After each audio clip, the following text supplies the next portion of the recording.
en George Bati machiegni.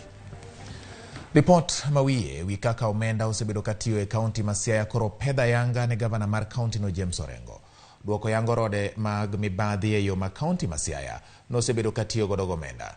Report no chiw kawuono kod Edward Uko ma en jakom maraput ma nenono kaka omenda osebed ka itiyo godo e kaunti ma Siaya. Kata obedo ni tiyo marach gomenda ogotache kaunti no, koro yangore ni kaunti no tiyo gi yore ariyo duto mag chudo ma en lony manyasani kod mano machon. Cleophas Oluoch nigi ler mathoth. Kochiwo report maraput manochuo gi marango chal mar mibadhi kaunti ma Siaya okinyi ma kawuono. Janon buge omenda mag sirkal machon Edward Uko ma en jakom marapudno ogolo elela tiyo marach kod omenda e kaunti ma Siaya.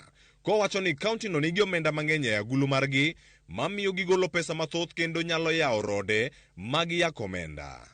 The task force therefore reviewed and concurred with the internal audit report of 2021 dated 29th August.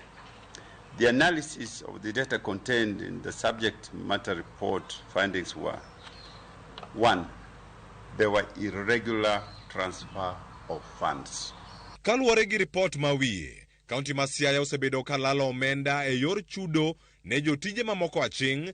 Kaunti bende ne okoyango kwan jotije kakore chichni nitiere jotije manyawawa e kaunti ma Siaya. Neither the county service board nor the director of human resources was able to give clarity on the number of staff on, first of all, on manual payroll. And it is to be noted that this manual payroll, on average, monthly average manual payroll, incurs the county an average of about 53 million every month. The task force identified anomalies which could be indicative of existence of number of ghost workers. The anomalies identified included double payment through both the manual and IPPD, duplication of names, falsified identification numbers with less than. Identification number in Kenya must be more than 7 digits. We found some with 5 and some with 6, which means those were falsified IDs. Report bende oyango kaka od bura ma Siaya osebedo kadonjore gi tije sirkal ma kaunti. Chudo moko ne otime tok chik, kaput bende koro yango ni jotije moko ne ochul e yo ma ichich godo. Ka koro maling' lieko ni od bura ma Siaya ne oloko budget moko. Challenges occasioned by a poor working relationship between the executive and the assembly have sometimes led to the assembly taking an inordinately long time to pass the budget. It seems that the county assembly is usurping the executive prerogatives of changing the budget or making the budget. And as we had said, you know, the county assembly actually alters the budget, yet they're supposed to recommend or ask, you know, suggest to the governor. Ei komenda mar 2021, 2022, omenda maromo shillings million 173 duto ne ochoki. Omenda maromo shillings million 30 ne oti godo e chulo jong'i chenro ka jokanyo ma komiti mar PMC ne ochule yoro rak. To omenda mamoko ne olal nade e kaunti ma Siaya.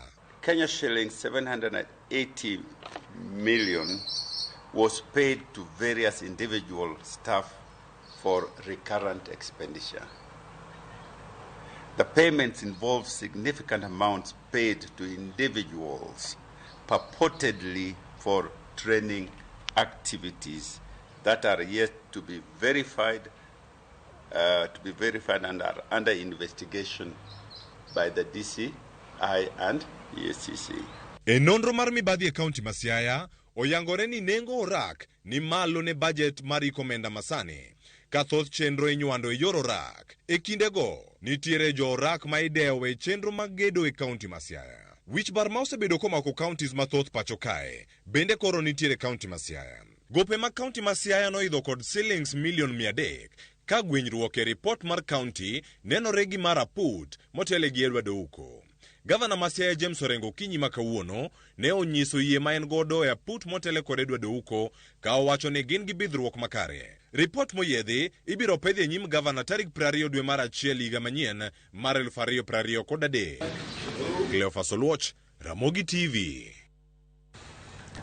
Ka wuok e mago motendre kod weche mag kaunti ma Siaya inyalo ripot mar omenda no Ramogi wadhiane kaunti ma Kisumu kama iyudo ni geno nitie ni ngima jodak mag Kisumu kaunti biro